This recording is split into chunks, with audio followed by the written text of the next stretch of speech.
ರಾಜ್ಯ ರಾಜಕೀಯದಲ್ಲಿ ಕ್ಷಿಪ್ರ ಕ್ರಾಂತಿ ಶುರುವಾಗಿದೆ. ಆಡಳಿತಾರೂಢ ಕಾಂಗ್ರೆಸ್ನಲ್ಲಿ ಅಧಿಕಾರಕ್ಕಾಗಿ ಕಿತ್ತಾಟಗಳು ಜೋರಾಗಿದೆ. ಡಿಕೆ ದೆಹಲಿ ಟೂರ್ ಬೆನ್ನಲ್ಲೇ ಸಿಎಂ ಹೈ ಅಲರ್ಟ್ ಆಗಿದ್ದಾರೆ. ಯುಗಾದಿಯ ಬಳಿಕ ಸಿಎಂ ದೆಹಲಿ ಚಲೋ. ಮುಂಬರುವ ದಿನಗಳಲ್ಲಿ ಗೆದರಲಿರುವಂತಹ ರಾಜಕೀಯ ಚಟುವಟಿಕೆಗಳು. ಹಾಗಾದ್ರೆ ಏನಾಗ್ತಾ ಇದೆ ರಾಜ್ಯ ಕಾಂಗ್ರೆಸ್ ಬಂಗಲೆಯಲ್ಲಿ? ಹೈಕಮಾಂಡ್ ಜೊತೆ ಚರ್ಚಿಸಲಿರುವಂತಹ ಸಿಎಂ ಸಿದ್ದರಾಮಯ್ಯ ಒಂದು ಕಡೆ ಲೋಕೋಪಯೋಗಿ ಸಚಿವ ಸತೀಶ್ ಜಾರಕಿಹೊಳಿ ಕುಮಾರಸ್ವಾಮಿ ಅವರನ್ನ ಭೇಟಿಯಾದರು.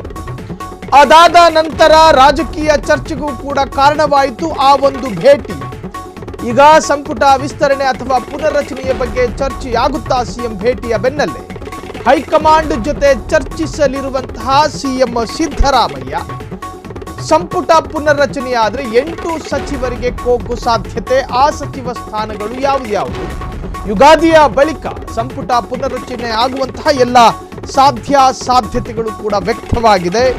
ರಾಜ್ಯ ರಾಜಕೀಯದಲ್ಲಿ ಇದು ಒಂದು ರೀತಿಯ ಕ್ಷಿಪ್ರ ಕಾರ್ಯಾಚರಣೆ ಅಥವಾ ಕ್ರಾಂತಿ. ವರಿಷ್ಠರ ಜೊತೆ ರಾಜ್ಯ ವಿದ್ಯಮಾನಗಳ ಬಗ್ಗೆ ಚರ್ಚೆ ಮಾಡ್ತಾರೋ ಅಥವಾ ಪರಿಷತ್ನ 4 ಸ್ಥಾನಗಳ ನಾಮನಿರ್ದೇಶನಕ್ಕೆ ಅಂತಿಮ ಮುದ್ರೆ ಒತ್ತುತ್ತಾರೋ ಅಥವಾ ಸಂಪುಟ ಪುನರ್ರಚನೆಗೆ ಒಪ್ಪಿಗೆ ದೊರೆತರೆ ಸಿಎಂ ಸ್ಥಾನ ಅಬಾಧಿತ ಆಗುತ್ತೋ ಗೊತ್ತಿಲ್ಲ. ಇಲ್ಲದಿದ್ದರೆ ಅಧಿಕಾರ ಹಸ್ತಾಂತರ ಚರ್ಚೆಗೆ ಮರುಜೀವ ಸಾಧ್ಯತೆಗಳಿದ್ದಾವೆ. ಸಿಎಂ ಸಿದ್ದರಾಮಯ್ಯರನ್ನ ಇತ್ತೀಚೆಗೆ ಅಷ್ಟೇ ಎಐಸಿಸಿ ಅಧ್ಯಕ್ಷ ಮಲ್ಲಿಕಾರ್ಜುನ್ ಖರ್ಗೆ ಅವರು ಕೂಡ ಭೇಟಿಯಾಗಿದ್ರು. ಆ ಭೇಟಿಯ ಉದ್ದೇಶ ಈವರೆಗೂ ಕೂಡ ಅಧಿಕೃತ ರಿವೀಲ್ ಆಗಿಲ್ಲ.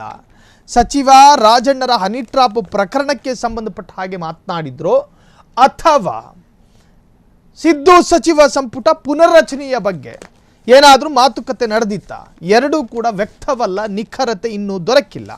ಒಟ್ಟಾರೆ ಈಗ ಸಿಎಂ ಸಿದ್ದರಾಮಯ್ಯ ದೆಹಲಿ ಭೇಟಿ, ಆ ಭೇಟಿಗೆ ಕಾರಣ ಡಿಕೆ ಪದೇ ದೆಹಲಿ ಭೇಟಿಯನ್ನು ಮಾಡಿದ್ರು ಅನ್ನೋ ಕಾರಣಕ್ಕೋ ಅಥವಾ ಡಿಕೆಗೂ ಕೂಡ ದೆಹಲಿ ಭೇಟಿಯ ಇರಾದೆ ಇತ್ತು ಅನ್ನೋ ಕಾರಣಕ್ಕೋ ಅಥವಾ ಲೋಕೋಪಯೋಗಿ ಸಚಿವ ಸತೀಶ್ ಜಾರಕಿಹೊಳಿ ಕೇಂದ್ರ ಸಚಿವರನ್ನ ಭೇಟಿ ಮಾಡಿದ ಉದ್ದೇಶವನ್ನು ತಿಳಿದುಕೊಳ್ಳೋದಕ್ಕೂ ಗೊತ್ತಿಲ್ಲ. ಈಗ ಸಿದ್ದರಾಮಯ್ಯ ದೆಹಲಿ ಭೇಟಿಗೂ ಕೂಡ ಮುಂದಾಗಿರುವಂತಹದ್ದು. ಹೈಕಮಾಂಡ್ ಜೊತೆ ಚರ್ಚಿಸಲಿರುವಂತಹ ಸಿಎಂ ಸಿದ್ದರಾಮಯ್ಯ ಸಂಪುಟ ಪುನರ್ರಚನೆಯಾದರೆ 8 ಸಚಿವರಿಗೆ ಕೋಕ್ ಸಾಧ್ಯತೆ. ಯುಗಾದಿ ಬಳಿಕವೂ ಕೂಡ ಸಂಪುಟ ಪುನರ್ರಚನೆ ಆಗುವಂತಹ ಸಾಧ್ಯತೆಗಳಿದೆ. ಈ ಹಿಂದೆ ಸಾಕಷ್ಟು ಬಾರಿ ನಾವು ಹೇಳಿದ್ವಿ, ಒಂದು ವೇಳೆ ಸಚಿವ ಸಂಪುಟ ಪುನರ್ರಚನೆಯಾದರೆ ಈಗ ರಾಜ್ಯದಲ್ಲಿ ಸರ್ಕಾರದ ರಚನೆಯಾಗಿ 2 ವರ್ಷ ಕಳೆದಿವೆ.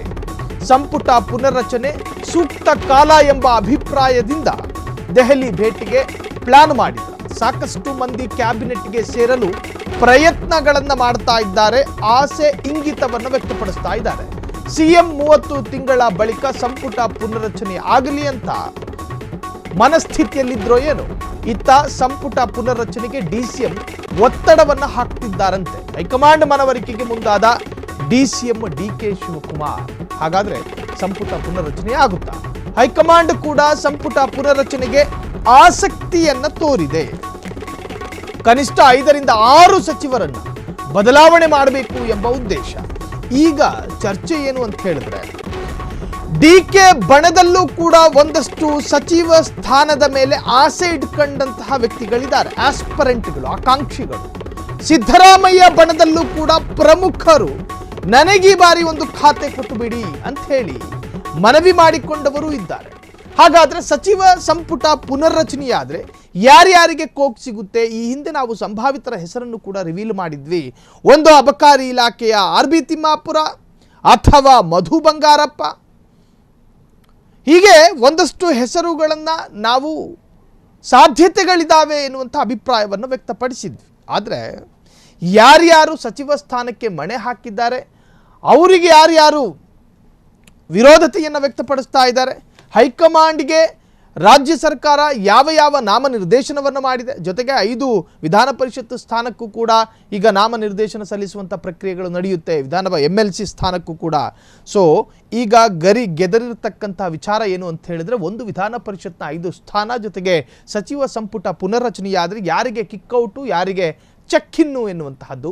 ಸಂಪುಟ ಪುನರ್ರಚನೆಗೆ ಸೂಕ್ತ ಕಾಲ ಎಂಬ ಅಭಿಪ್ರಾಯ ವ್ಯಕ್ತವಾಗಿದೆ. ಸಾಕಷ್ಟು ಮಂದಿ ಕ್ಯಾಬಿನೆಟ್ಗೆ ಸೇರಲು ಪ್ರಯತ್ನ. ಒಂದು ಕಾಂಗ್ರೆಸ್ಗೆ ಕಳಂಕ ತಂದಂತಹ ಸಚಿವರನ್ನ ಕೆಳಗಿಡುವಂತಹ ಸಾಧ್ಯತೆಗಳಿದ್ದಾವೆ. ಕಾಂಗ್ರೆಸ್ಗೆ ಕಳಂಕ ಅಂತ ಹೇಳಿದ್ರೆ ಸಾಕಷ್ಟು ಆರೋಪ ನೀವು ಗಮನಿಸಿರಬಹುದು. ಈ ಹಿಂದೆ ದದ್ದಲ್ ಪ್ರಕರಣ ಆಯಿತು, ಬಿ ನಾಗೇಂದ್ರ ಪ್ರಕರಣ ಆಯಿತು, ಹೀಗೆ ಸಾಕಷ್ಟು ಸಚಿವರ ಮೇಲೂ ಕೂಡ ಆರೋಪಗಳು ಕೇಳಿ ಬಂತು. ಸೊ ಬಿ ನಾಗೇಂದ್ರ ಈಗಾಗಲೇ ರಾಜೀನಾಮೆಯನ್ನು ಕೊಟ್ಟಿದ್ದಾರೆ. ಒಂದೋ ಈ ಬಾರಿ ಪುನರ್ರಚನೆಯಾದಾಗ ಬಿ ನಾಗೇಂದ್ರ ಮತ್ತೆ ಸಚಿವ ಸ್ಥಾನವನ್ನು ತೆಗೆದುಕೊಳ್ತಾರಾ, ಸಚಿವ ಸ್ಥಾನವನ್ನು ಅವರು ಹಿಂಪಡಿತಾರಾ ಎನ್ನುವಂಥ ಚರ್ಚೆಗಳು ಕೂಡ ಶುರುವಾಗಿರುವಂತಹದ್ದು. ಕನಿಷ್ಠ 5 ರಿಂದ 6 ಸಚಿವರನ್ನ ಬದಲಾವಣೆ ಮಾಡಬೇಕು ಎನ್ನುವಂಥ ಉದ್ದೇಶವನ್ನು ಇಟ್ಕೊಂಡೆ ದೆಹಲಿ ಭೇಟಿ ಮಾಡಿದ್ರ ಸಿಎಂ ಸಿದ್ದರಾಮಯ್ಯ ಎನ್ನುವಂಥ ಅರ್ಥದಲ್ಲೂ ಕೂಡ ಈಗ ಚರ್ಚೆಗಳು ಶುರುವಾಗಿರುವಂತಹದ್ದು.